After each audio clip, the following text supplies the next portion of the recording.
chapter in the entire history of Poppy Playtime, and one of the reasons is the reveal of the prototype. In the previous video, we broke down who the prototype really is, while today we're going to talk about how he became so huge, why he takes the body parts of dead monsters, why he used to look different, and overall go through the full timeline of how the prototype's body changed, starting from the moment he was created all the way to meeting us in Chapter 5.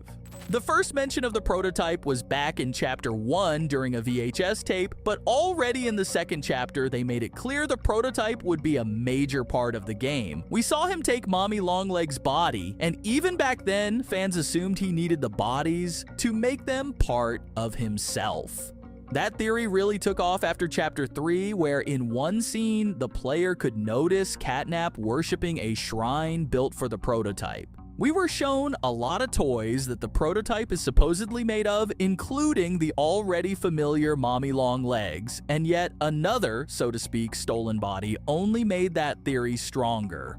However, in Chapter 4, we were shown the shadow of the prototype's legs, and after that, some fans stopped believing that the prototype takes bodies to make them part of himself, since we were clearly shown mechanized legs, and logically, the rest of the body would be the same. And finally, in Chapter 5, they revealed what the prototype actually looks like. And in the end, the theory about attaching the bodies of dead monsters turned out to be partially true. The prototype doesn't take most of the bodies, but only certain body parts. Right away, we can notice 3 arms that once belonged to Mommy Longlegs, Huggy, and Kissy. Also, on the back of the mechanized part of the prototype, you can see purple covering that used to be Catnap's fur. Now we understand what exactly the prototype borrowed, and so let's dive deeper into why he was doing this, since this is just the beginning of the huge topic of the prototype's body. After the final scene of Chapter 1, many were sure that Huggy had died.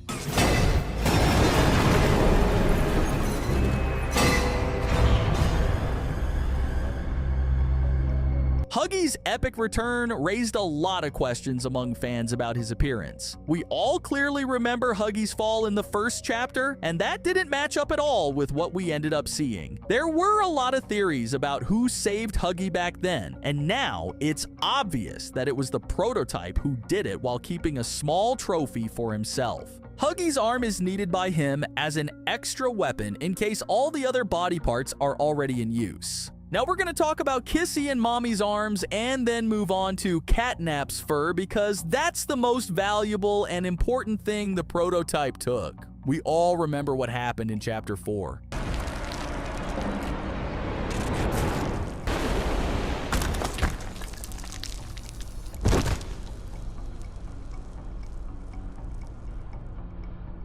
A lot of people were sure she wouldn't survive that explosion, but at the same time, the devs put a heavy emphasis on her arm. Back then, almost no one understood what that was hinting at, but after the release of Chapter 5, everything became clear. The prototype, so to speak, saved Kissy, but kept her arm for himself, and overall, its purpose is exactly the same as Huggy's arm. On top of that, the prototype takes body parts from monsters that are pretty important to Playtime Co. and to us as trophies and as a reminder to everyone of his power.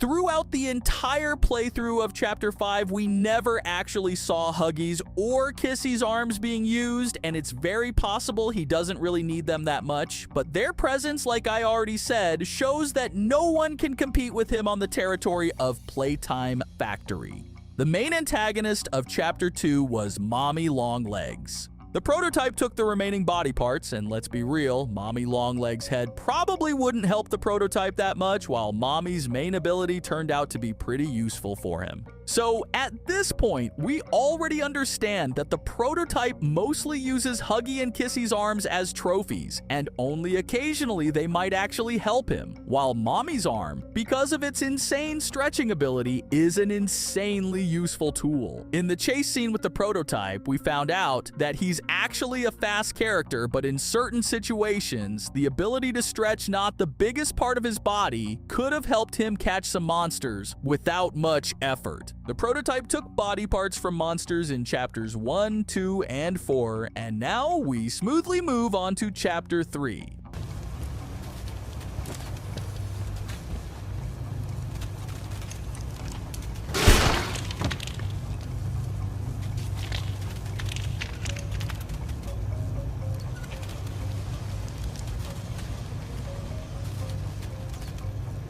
Catnap is the last one on our list whose body part the prototype took, and like we already figured out, it was specifically the fur, and this is where things get really interesting. If we can explain the need for the arms, then the fur definitely raises some questions. Looking at the prototype's body, we can see that the fur works as a kind of covering for his back. Even though this fur is highly flammable, it still doesn't burn as fast as it could. And that's exactly the trait the prototype valued, basically covering his most vulnerable spot. Overall, the history of the interaction between the prototype and Catnap, or Ollie and Theodore, reveals a lot of events that are important in the context of today's video. During the Chapter 3 ARG, we were shown this really interesting drawing where Theodore drew himself sitting on a bed while someone was hiding underneath it. If you remember back when Playtime Co. was still active, Theodore became known among the staff because of some imaginary friend he would often talk to.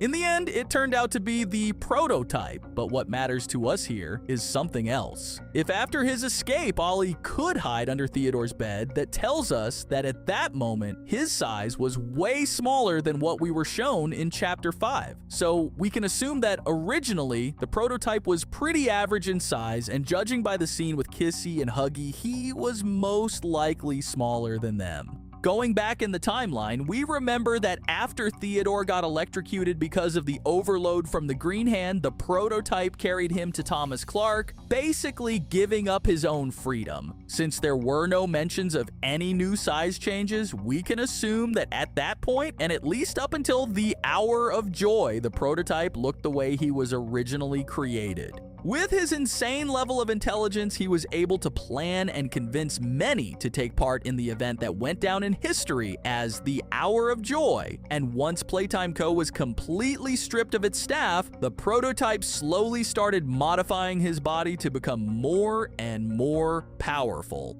basically maintaining order on the so-called liberated territory. Most likely at first, it was a less massive mechanized body, but over the span of 10 years, he reached his final version, gradually adding certain parts from fallen monsters. At this point, it's still just a theory, since we don't have a full description of what the prototype originally looked like or how exactly he changed, but it still sounds pretty logical. What do you think about this? Let me know in the comments, and we still have one more interesting topic to break down about the prototype's design.